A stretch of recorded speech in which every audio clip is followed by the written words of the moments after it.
Respected secretary గారు, ఇటు సమయంలో మనము తదుపరి 4 మాటల కొరకై సిద్ధపడుచుండగా మొదటి 4 మాటలు 4వ మాట మన మధ్యలో వాక్యాన్ని చదువుటకు బైబుల్ రీడింగ్ మత్తయి సువార్త 27వ అధ్యాయము 46వ వచనము రజని సాలమన్ గారు ముందుకు రావాల్సిన నేను కోరుచున్నాను. తదనంతరము 4వ మాట నిమిత్తమై భారతి జేమ్స్ గారు ప్రార్థన చేయటకు ముందుకు రావాల్సిన నేను కోరుచున్నాను. ఆ తదనంతరము మన మధ్యలో మనల్ని ప్రేమించి చేరేశ్వరుడి పాస్టర్ జేఎం రాయ్ గారు నేను జేసన్ గా గుర్తుపడతాను. సో రావడము తదుపరి సమయం తనకు నేను అది అప్పగలుగుతాను. శుభ శుక్రవార దినమున దేవుణ్ణి సిలువ వేసినప్పుడు ఆయన పలికిన 7 మాటల్లో 4వ మాటగా పరిశుద్ధ గ్రంథం నుండి మత్తయి సువార్త 27వ అధ్యాయము 45-46 వచనాలను చదువుతున్నాం. మధ్యాహ్నం మొదలుకొని 3 గంటల వరకు ఆ దేశమంతటా చీకటి కమ్మెను. ఇంచుమించు 3 గంటలప్పుడు యేసు ఏలీ ఏలీ లామా సబక్తా అని బిగ్గరగా కేక వేసెను. ఆ మాటకు నా దేవా నా దేవా నన్నెందుకు చెయ్యి విడిచితివని అర్థము. ఈ చిన్న మాటను దేవుడు దీవించి ఆశీర్వదించును గాక. మరియు ఈ అవకాశం ఇచ్చిన పాస్టర్ గారికి, సంఘానికి, సంఘ పెద్దలకి నాది వందనాలు.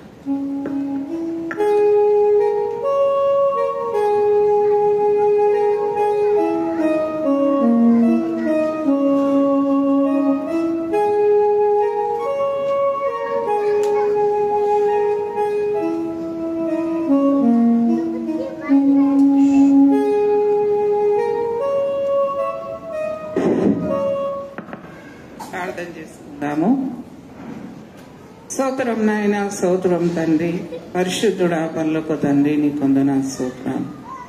జీవం గల తండ్రి, దయగల రాజా, మహోన్నతుడా, అద్భుతకరుడా, ఆశ్చర్యకరుడా యేసయ్యా నీకు స్తోత్రం. నాయన గత సంవత్సరం అంతా మమ్మల్ని కాపాడినావు, సజ్జలు లెక్కించినావు నాయన. నీ సువార్త ప్రకటించడానికి సమయం ఇచ్చినావు నాయన. బిడ్డలందరినీ నీ ప్రేమతో ఆహ్వానించిన దేవానికి స్తోత్రం. వచ్చిన బిడ్డలను పేరు వరుసన ఆశీర్వదించు, దీవించు నాయన. యేసునామములో అన్ని విడుదల చేసిన దేవా, అన్ని బంధకాల నుంచి విడుదల చేసిన దేవా, మరి ఈ సంవత్సరంలో నాయన నీ సంతోషం, నీ సమాధానం దయచేయి నాయన. లేని బిడ్డలకు విడుదల దయచేయి, సంతోషం లేని వారికి కూడా నువ్వు సమాధానం ఇయ్యి నాయన. సంఘమంతటా నీ కృప చేత, ఆత్మ చేత నింపు, అభిషేకించు ఏసయ్య. మరి నీకు సికందర క్రోసికిరి ప్రాయసితిరి ఏసునామంలో అన్ని క్రియల కాల చికందిరి బురో సమర చిందర మర శిఖల కాల్చిందర. ఏసునామంలో అన్ని రోగాలు, అన్ని పీడలు, అపాయాలు నాయన తప్పించి నాయన ఈ రోజు ఇక్కడ నిలబడబెట్టినందుకు వందనాలు ప్రభు. నాయన 4వ మాట మాట్లాడుచుండగా బిడ్డే, మరి ఆ బిడ్డ మీద నీ ఆత్మ కుమ్మరించు, నీ హస్తముంచు. అతని సమస్యలు, బాధలు అన్ని దూరపరిచి ఈ సమాధానంతో నడిపించు నాయన. ముఖ్యంగా మా సంఘాన్ని ఎంతోగానో ప్రేమించిన దేవుడవు నాయన. స్త్రీలను, పురుషులను నాయన ఎన్ని ఆటంకాలు, ఎన్నో బాధలు వచ్చినప్పటికైనా నా తల్లి నువ్వే ముందుండి నడిపించిన దేవానికి స్తోత్రం. మరి ఈ సమయంలో నాయన మేమందరం కూడి నేను స్తుతించి ఘనపరిచే భాగ్యం మాకు ఇచ్చినందుకు వందనాలు నాయన. సాయంకాలం సమయం వరకు నువ్వు మాతో నుండి నడిపించు, దీవించు, కాపరిని కూడా ఆశీర్వదించు నాయన. తన కుటుంబాన్ని ఇంకా ఎత్తిపట్టు వర్ధిల్లించి ఇప్పుడు వచ్చిన కుటుంబాలు కూడా సంతోషంతో, సమాధానంతో, దీర్ఘశాంతంతో నడవాలి నాయన. నీ వందనాలు స్తోత్రాలు చెల్లిస్తూ ఈ తరుణంలో మాకు ఇచ్చినందుకు వందనాలు స్తోత్రాలు చెల్లిస్తూ యేసు నామములు అడిగి వేడుకుంటున్నాను తండ్రి, ఆమేన్.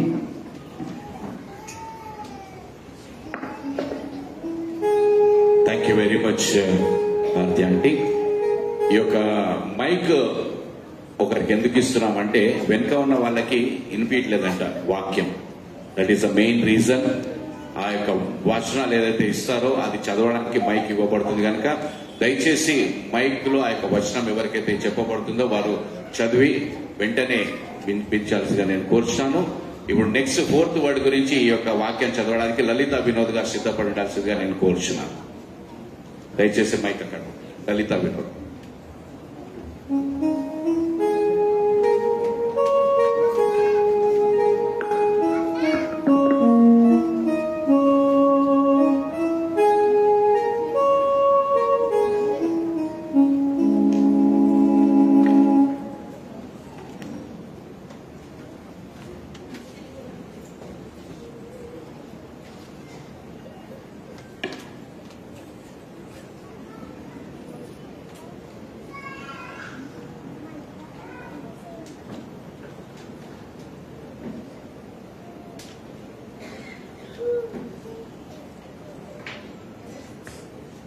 ప్రైజ్ లార్డ్, హల్లెలూయా.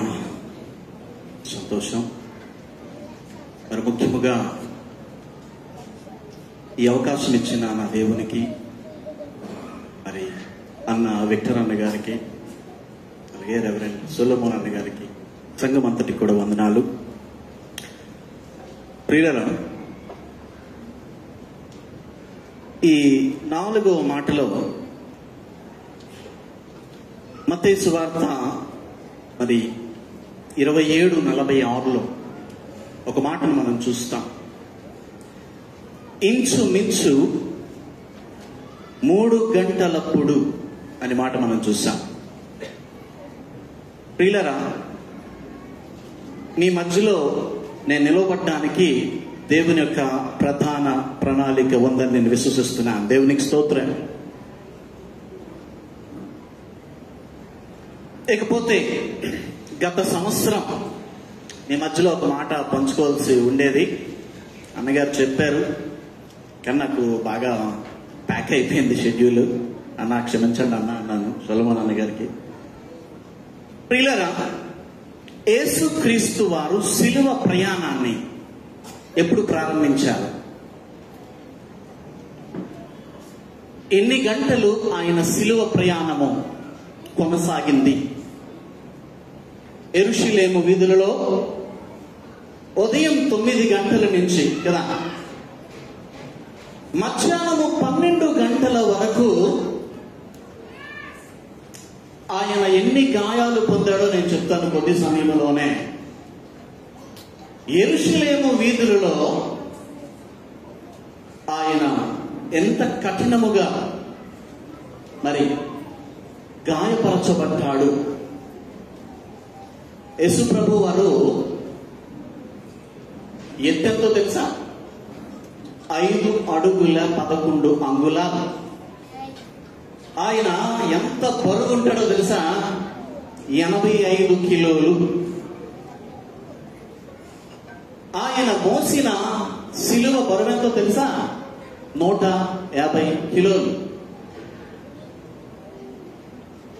ఆ శిలువ పొడవెంతో తెలుసా? 15 అడుగులు. 85 ఇంటూ 85, 85 ఇంటూ 2 చూసుకుంటే ఎన్ని కిలోలు వస్తుంది? 170. అంటే ఈక్వల్ గా అంతకంటే డబుల్. ప్రియులారా, మరి చూసినట్లయితే యేసు ప్రభు వారు ఈరోజు ప్రశాంతంగా కూర్చున్నాం. ఈరోజు అయ్యగారు 2వ మాట తర్వాత ఒక మాట చెప్పారు. మనము ఎక్కడున్నామట? పాపములో లేమట. దేవునికి స్తోత్రం. పాపములు క్షమింపబడి ఈ స్థలంలో ఉన్నాము. నమ్మిన వారు గట్టిగా దేవునికి స్తోత్రం చెప్పండి. హల్లెలూయా, హల్లెలూయా. నీవు పాపములు క్షమింపబడి శ్రేష్టముగా ఇక్కడ కూర్చోవడానికి ఆయన 6.5 లీటర్ల రక్తాన్ని ఆ శిలువలో నీ కోసం దారపోశాడు. దేవునికి స్తోత్రం. హల్లెలూయా. ఇంచుమించు 3 గంటల, చదవండి ఆ మాట. ఎవరైనా మౌత్ తీసుకుంటే చదువుతాను. ఇంచుమించు 3 గంటలప్పుడు యేసు ఏలీ ఏలీ లామా సబక్తాని అని బిగ్గరగా కేక వేసెను. ఆ మాటకు నా దేవా నా దేవా ఏలి అనగా అర్థం ఏమిటంట? దేవా. దేవునికి స్తోత్రం. ఈ 6 గంటల కాలములో 12 నుంచి 3 గంటలు అంటే ఆల్మోస్ట్ ఆయన 4వ వార్డులో ఉన్నాడు. 5, 6, 7 ఇంకా చెప్పాలి. 3 తర్వాత అయిపోయింది ఇంకా. అవునా కదా? నేను ఒక చిన్న ప్రశ్న వేస్తాను మీకు. ఈ మాటకు అర్థం ఏమిటి? ఏలీ అంటే నా దేవా. ఏలీ, మరొకసారి అర్థం చెప్పండి పక్కవారితో, నా దేవా అనండి. హల్లెలూయా. ఇంకొక మాట మీకు గుర్తు చేస్తాను, అదే ప్రవచనాన్ని గుర్తు చేస్తా. కీర్తనల గ్రంథము 22:1-2 నా దేవా, నా దేవా, నీవు నన్నేల విడనాడితివి, నన్ను రక్షింపక నా ఆత్మధ్వని వినక నీవేళ దూరముగా ఉన్నావు అనే మాట దావీదు ప్రవచనము ద్వారా దావీదు సిలువలో పలకబోతున్నటువంటి మాట కోసం 800 సంవత్సరాల క్రితం ప్రవచించాడు. దావీదు 22వ కీర్తనలో యేసుక్రీస్తు సిలువలో పలకబోయేటువంటి మాట గురించి ప్రవచించాడు. ఇప్పుడు ఆ 800 సంవత్సరాల తర్వాత యేసు ప్రభు అదే సిలువలో వేలాడుతూ పలుకుతున్న మాట, నన్ను విడిచిపెట్టావేంటి, నన్ను రక్షించడం లేదేంటి? ఎందుకు యేసు ప్రభు నా దేవా, నా దేవా, చదవండి ఆ మాట, నా దేవా, నా దేవా, చదవాలి.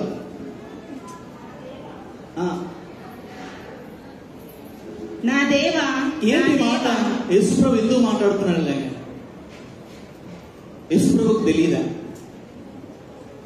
యేసు ప్రభుకి ఆయనకు తెలియదా? యేసు ప్రభు చెప్తున్నటువంటి మాట ఏంటంటే, నన్ను ఎందుకు విడిచిపెట్టేసా? ఆయనకు తెలియదా? ఆదికాండము 1:26 ఒక మాట మనం చూస్తాం. ఆదికాండము 1:26 త్వరితంగా చదవాలి.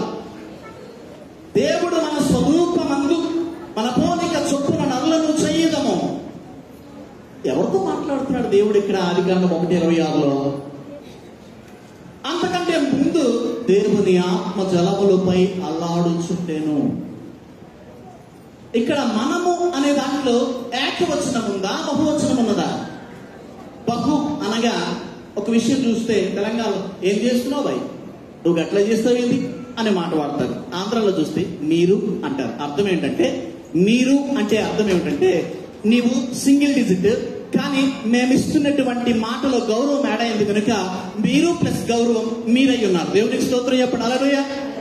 మీరు అంటే నీవు ప్లస్ గౌరవం కనుక మీరు అంటే మీరు ఒక్కరే కాదు, మీకు ఇవ్వబడిన రెస్పెక్ట్ తో కలిసి మీరేమయ్యారు? బహువచనము. హల్లెలూయా.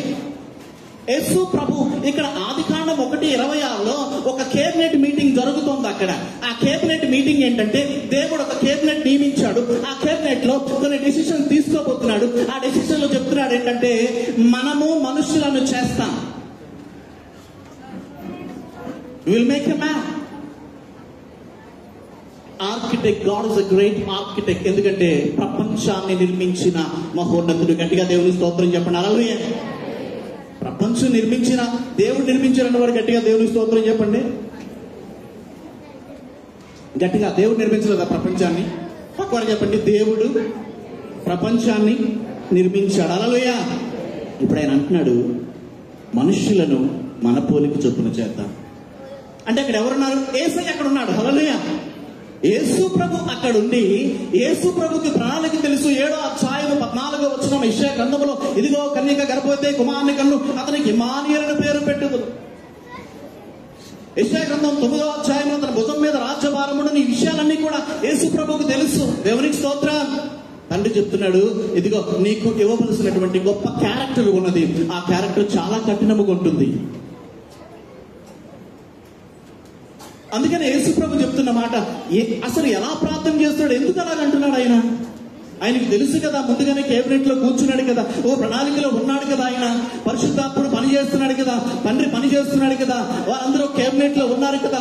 రాబోతున్న దినాల్లో వారు వేసినటువంటి ప్రణాళికలో యేసు ప్రభు ఆ లైన్ లోనే రావాలి కదా. ఎందుకంటే ఒక ప్లాన్ ఉంటుంది. ఇప్పుడు గుడ్ ఫ్రైడే ఉంది, 7 ఏ మాటలు మాట్లాడాలో ఒక ప్రణాళిక ఉంది కదా, అవునా కదా? ఒక ఆర్డర్ ఉంది. అలాగే జరుగుతుందా, లేకపోతే వేరేగా జరుగుతుందా? అలాగే జరుగుతుంది. దేవునికి స్తోత్రం. మరి యేసు ప్రభు చెప్తున్న మాట ఏంటంటే, నా దేవా, 22వ కీర్తన 1-2 చెప్తున్నాడు, నా దేవా, పగలు నేను మొర్ర పెట్టుచున్నాను, రాత్రి వేళ నేను మౌనంగా ఉండట్లేదు, అయినను నీవు నాకు ఉత్తరం ఇయ్యకున్నావు. యేసు ప్రభు చేసిన మాట నిజమా కాదా? ఇక్కడ ఆ క్యారెక్టర్ గురించి, అందుకని యేసుప్రభు ఒక మాట అంటాడు, నీ చిత్తమైతే ఈ పాత్ర నా యొద్ద నుంచి తొలగించు. అది ఎవరు పడితే వాళ్ళు పోషించవలసినటువంటి పాత్ర కాదది. హల్లెలూయా. చూడండి, తాను పొందిన శ్రమల వల్ల అతడు విధేయతను నేర్చుకునేను అనే మాట ఉంటుంది. అవునా కదా? ఏంటి ఆ శ్రమ? ఆ శ్రమ గురించి ఎబ్రీ పత్రికలో వివరించాడు. ముందుగా నేను కృతజ్ఞతగా వెళ్తాను. చూడండి, ఎబ్రీ పత్రిక 5వ అధ్యాయము 7, 8, 9 వచనాలు చదవాలి.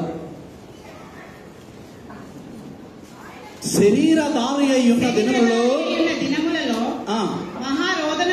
ఆగండి, మహారోదన. హల్లెలూయా. ఆ క్యారెక్టర్ ఎలా ఉందో తెలుసా? ఎందుకు రోదనగా ఉన్నాయి? ఆయన శరీరాన్ని ధరించాడు గనుక.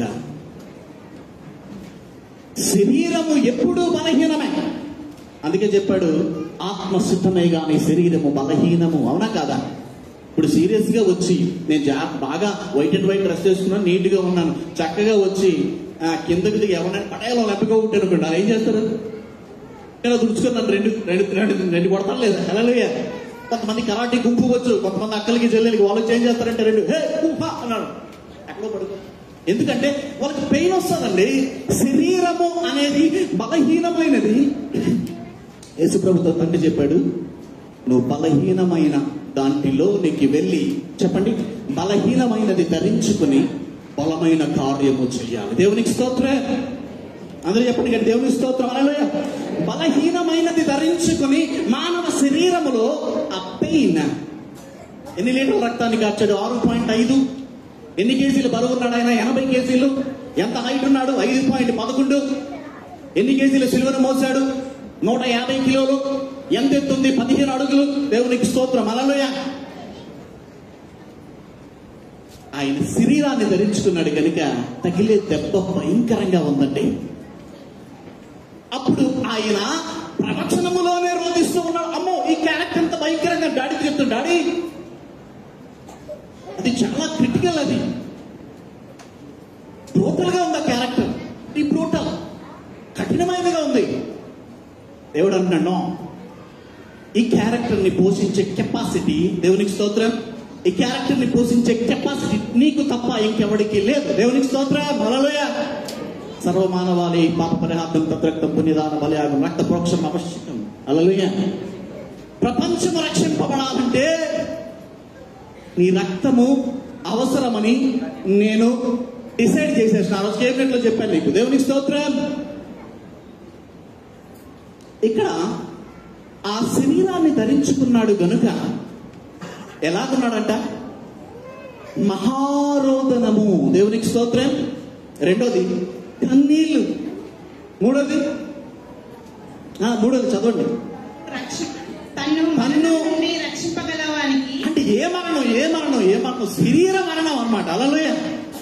ఆయన ఎక్కడి నుంచి అయ్యో పాప, ఈ పెయిన్ నుంచి నన్ను రక్షించాలంటే అది ఎవరు? ఒక్కసారి జ్ఞాపకం చేసుకో. హల్లెలూయా. ప్లీజ్ రిమెంబర్ మీ.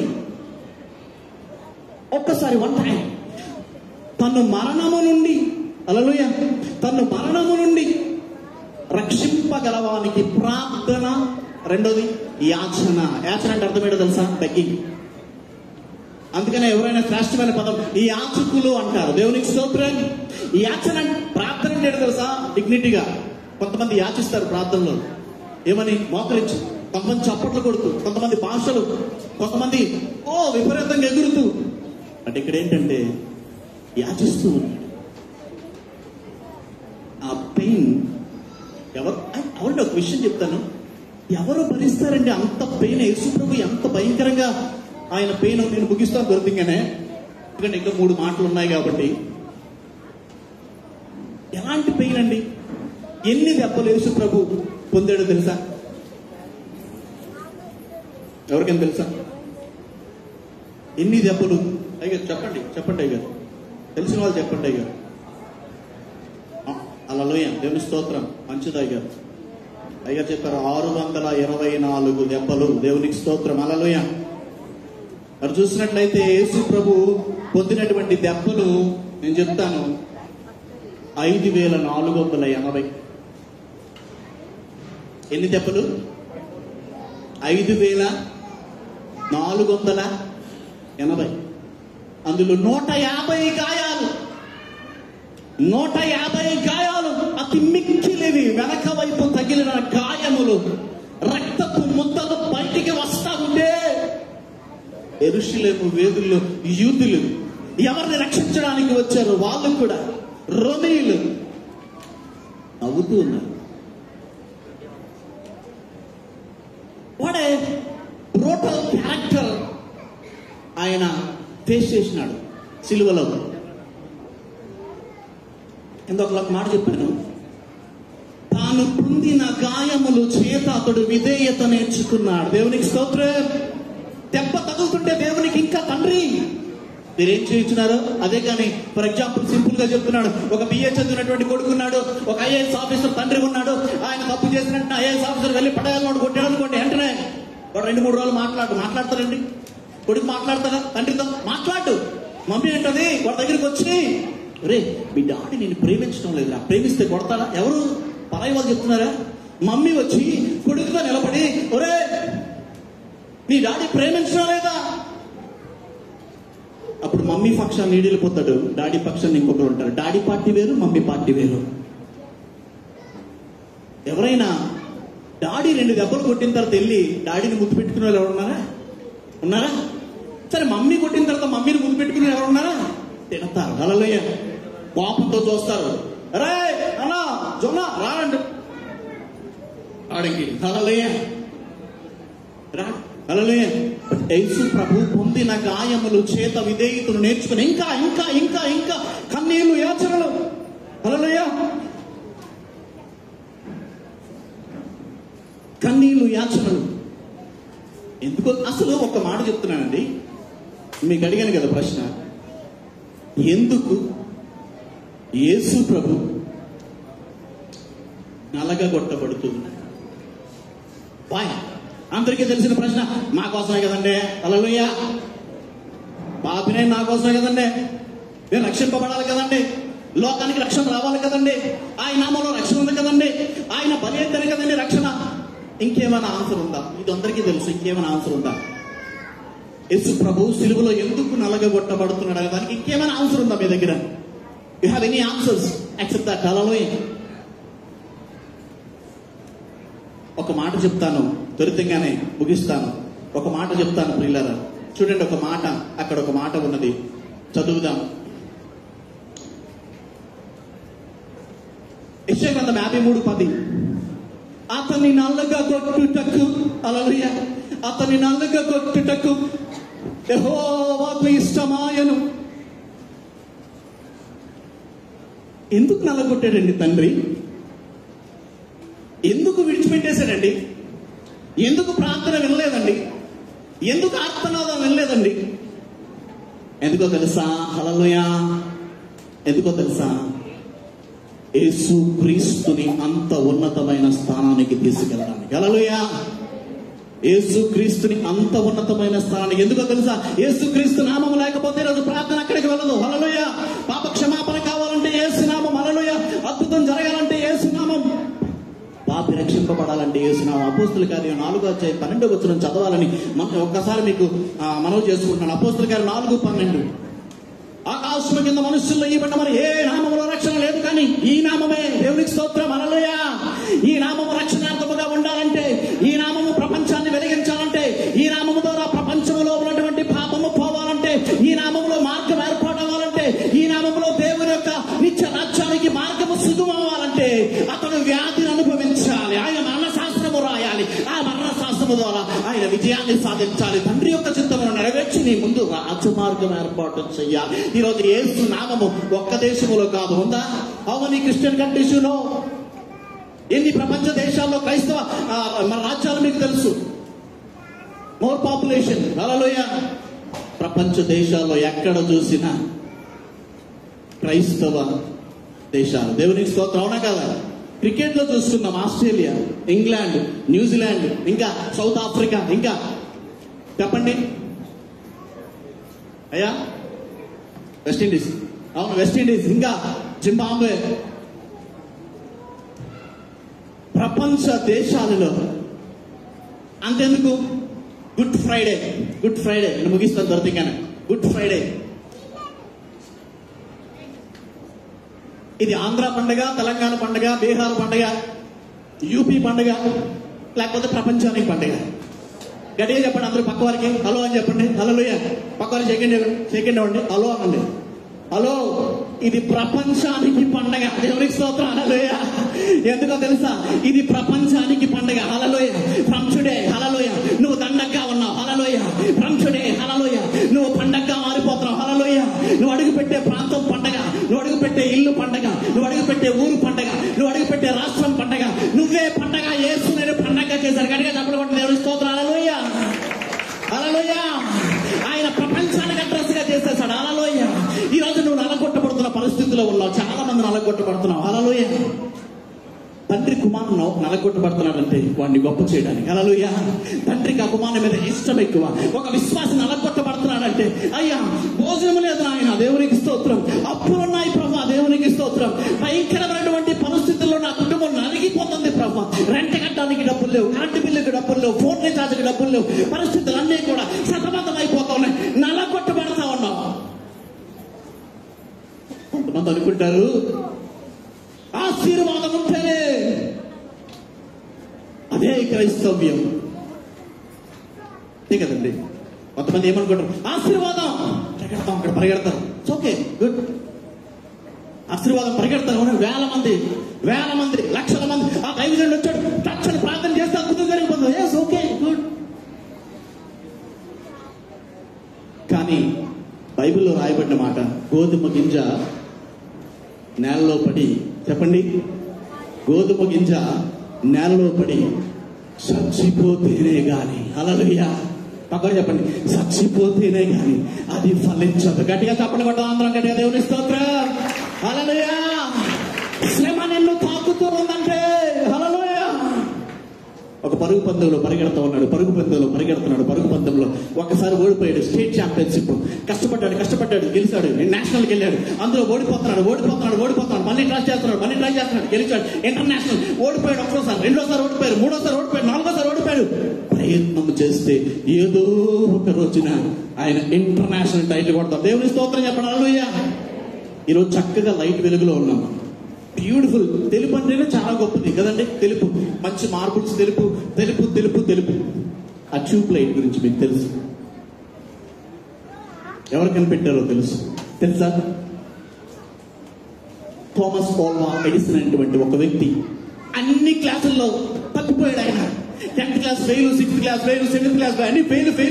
ఎప్పుడు చూసినా ఆ స్కూల్లో గుడ్డుతున్నా. ఇక ఏం చెప్తాడు అసలు? క్లాస్ చెప్తుండే మీ వాడు బ్యాక్ బెంచ్ లో మాట్లాడుకుంటాడేంటి? ఎంత చెప్పినా ఏంటండి? నోట్స్లు రాయడండి. వీడిని టీసీ ఇచ్చి పంపించేస్తాం, వీడి స్కూల్కి పంపించి, ఏ స్కూల్లో జాయిన్ చేద్దాం అని చెప్పి ప్రిన్సిపల్ పంపించేస్తే వాళ్ళ తల్లి ఆయన నడుచుకుంటూ వెళ్ళిపోతుంటే థామస్ ఆల్వా ఎడిసన్ ఏం చేశాడు తెలుసా? ఏడుస్తూ ఉన్నాడు, వణికిపోతా ఉన్నాడు. ఇంటికి వెళ్తే మా మమ్మీ నన్ను నిశ్చితం కొట్టేస్తుంది, చంపేస్తుంది, ఎలా తప్పించుకోవాలి, వణికిపోతా ఉన్నాడు. మమ్మీ ఏం చేసిందంటే, థామస్ ఎందుకురా తప్పు చేసావు? మమ్మీ నేను ఎంత చదివినా కూడా నాకు ఎక్కటం లేదు మమ్మీ. నేను ఎంత ప్రయత్నిస్తున్నా రావటం లేదు. మ్యాథ్స్ రావట్లేదు, ఇంగ్లీష్ రావట్లేదు, సైన్స్ రావట్లేదు మమ్మీ. ఎంతైనా సరే అర్థం అవ్వట్లేదు మమ్మీ. టీచర్లు ఎంత చెప్పినా ఎక్కటం లేదు మమ్మీ. సరే ప్రయత్నిద్దాం అని చెప్పి ఆమె హక్ చేసుకుని వాడిని పక్కన పెడితే ట్యూబ్ లైట్ కోసం ఎన్నిసార్లు ప్రయత్నించారండి థామస్ ఆల్వా ఎడిసన్? 10,000 times. దేవునికి స్తోత్రం చెప్పండి. హల్లెలూయా. First time fail, 100 times fail. ఒకసారి, 2 సార్లు, 3 సార్లు. అంతసేపు టీచర్ పోస్ట్కి ఎంత రాస్తాం అండి? 20 సార్లు రాశాను. 20 సార్లు రాశాను. ఎవడో వచ్చారు లంచం ఇచ్చి డబ్బులు లేవు మన దగ్గర. మెరిట్లో పాస్ అయినా నా జాబ్ ఎక్కడికి వెళ్ళిపోయింది. ప్రయత్నిస్తాడా? హల్లెలూయా. ప్రయత్నిస్తారండి?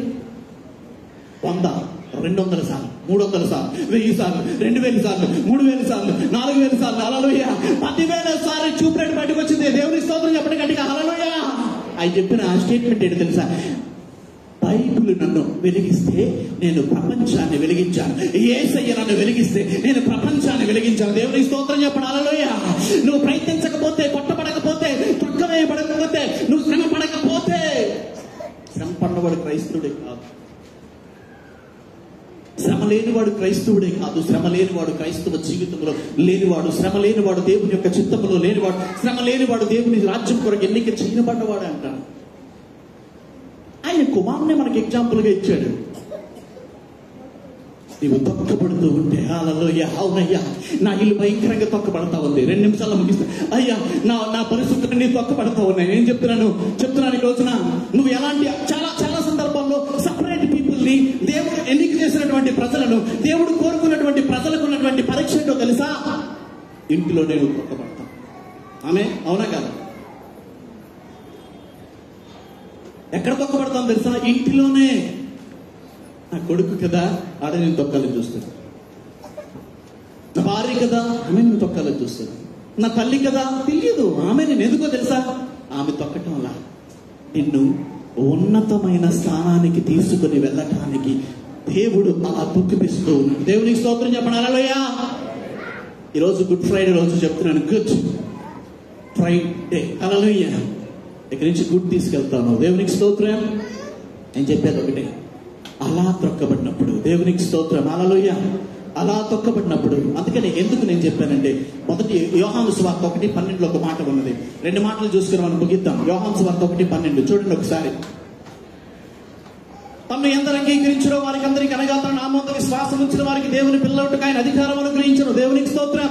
అంగీకరించిన వారందరికీ కూడా వారంతా ఎక్కడికి వచ్చేస్తారు? యేసుక్రీస్తు కుటుంబంలోనికి, దేవుని కుటుంబంలోనికి, కుమారుడిగా కుమార్తెగా.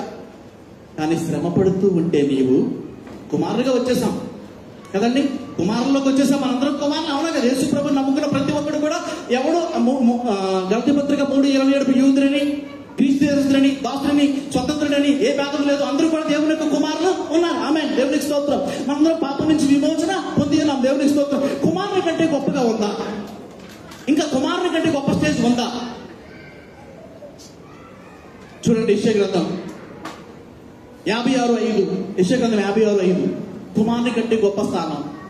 నువ్వు నలగొట్టబడతా ఉంటే, శ్రమ పడుతూ ఉంటే, దుఃఖిస్తూ ఉంటే, ఇబ్బంది పడుతూ ఉంటే, నేను ఎవరో లెక్క చేయకపోతే నీ స్థానం ఎక్కడ ఉంటుంది? చూడండి 56 యెషయా గ్రంథం 5 నా ఇంటను నా ప్రకారములోని ఒక భాగం వారికి ఇచ్చేదను. ఎవరికి? శ్రమ పడేవారు. దేవుని స్తోత్రం. హల్లెలూయా. ఏం చేస్తారంట?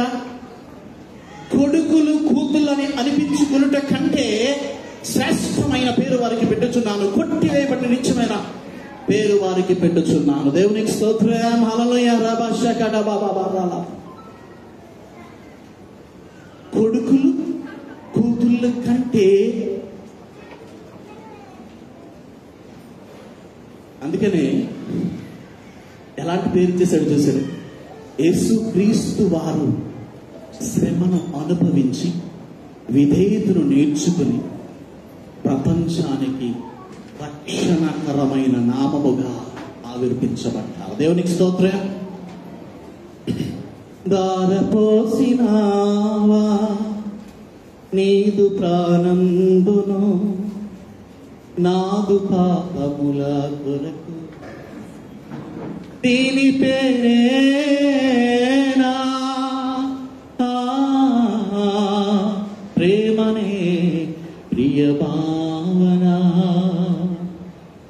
ఎలాగండి ప్రేమనే ప్రియ భావన? గాయములను నీవు పొంది స్వస్థతలను మాకునిచ్చి, ఏ నేరము చేయకుండా కఠిన శిక్ష నొందావా. ఏ నేరము చేయకుండా కఠిన శిక్ష నొందావా. దీని పేరేనా ప్రేమనే ప్రియ భావన. హల్లెలూయా. యేసు ప్రభువు మరి చూసినట్లయితే ఆ సిలువలో ఆయన విధేయతను చూపకపోతే, హల్లెలూయా, ఇదిగో మనకు ఒక ప్రణాళిక ఉంది. కన్యక గర్భవతి కుమారుని కంటుంది. ఆయన భుజం మీద రాజ్యభారం ఉంటుంది. ఆ రాజ్యభారమును ఆయన తీసుకోవాలంటే యూదులందరూ ఏం చేశారంటే, యూదులందరూ కూడా ప్రేమైనటువంటి వాళ్ళ దేవునికి స్తోత్రం. హల్లెలూయా. అందరికీ తెలుసు ఈ రోజున యేసు ప్రభు నామం ఎలా ఉంది? అన్ని నామముల కన్నా పైనామం యేసుని నామము. ఆమేన్. హల్లెలూయా. అందరూ తెలుసు కదా, యేసు నామము జయం జయము. ఏదైనా యేసు నామం ఎదుట నిలబడలేదు. దేవునికి స్తోత్ర. పిల్లరా, ఆయన అంటున్నాడు, ఆ మాట చదివి ముగించేద్దాం. ఆ 27వ అధ్యాయం 46వ వచనంలో మాట చెప్తున్నాడు, నా దేవా నా దేవా నన్నెందుకు. దేవునికి స్తోత్రం. శరీరధారిగా పలుకుచున్న మాట, ప్రవచనములో చెప్పిన మాట, నెరవేర్చడానికి పలికిన మాట. ఈ రోజున నీవు విడవబడుతూ ఉన్నావని అనుకుంటున్నావు. యెరూషలేము తన దేవుడు తను మరిచినని అనుకొనుచున్నది అని ప్రవచనం చెప్తారు. నీవు విడవబడుతూ ఉంటే, దుఃఖిస్తూ ఉంటే, కన్నీటిగా ఉంటే, ఇబ్బందుల్లో ఉంటే, ఇరుకుల్లో ఉంటే, కొట్టబడుతూ ఉంటే, నువ్వు రాబోతున్న దినాల్లో ప్రపంచములో ఒక ప్రత్యేకమైనటువంటి దానిగా, ప్రత్యేకమైన వాడిగా నువ్వు నిలబడబోతున్నావు. దేవునికి స్తోత్రం. హల్లెలూయా. ఉన్నతమైన స్థానంలో దేవుడిని నిలబెట్టాలంటే నిన్ను ఆ క్యారెక్టర్కి సరిపోయినట్టు నిన్ను ట్రైన్ చేయాలి. ఐఏఎస్ అవ్వాలంటే ట్రైనింగ్ కావాలి. హల్లెలూయా. ఆర్మీ ఆఫీసర్ అవ్వాలంటే ట్రైనింగ్ కావాలి. Without training you cannot get anything. Hallelujah. Training లో. హల్లెలూయా. ఏడుస్తున్నావా? బాధపడకు. నీ ఎదురుగానే ఆశీర్వాదంలో ఉన్న వాళ్ళని చూసి నువ్వు బాధపడవలసిన పని లేదు. అవమానింపడుతున్నావా? బాధపడద్దు. ఎదురుగా ఘనత పొందుతున్న వారిని చూసి నువ్వు బాధపడాల్సిన అవసరం లే. ఇదంతా నీకు శాంపిల్, ట్రైనింగ్. రాబోతున్న విస్తారంగా యేసు ప్రభు వలె దేవుడు నిన్ను ఆశీర్వదించునుగా. ఆమేన్. హల్లెలూయా. Thank you so much. శ్రేష్టమైనటువంటి అవకాశం ఇచ్చినటువంటి సొలొమోన్ అయ్య గారికి, మరి వెక్టర్ అన్న గారికి, అలాగే మీ అందరికీ కూడా ప్రభు నామములో వందనాలు తెలియజేస్తూ ఈ 4వ మాటని షేర్ చేసుకోవడానికి దేవుడి స్తోత్రాలు.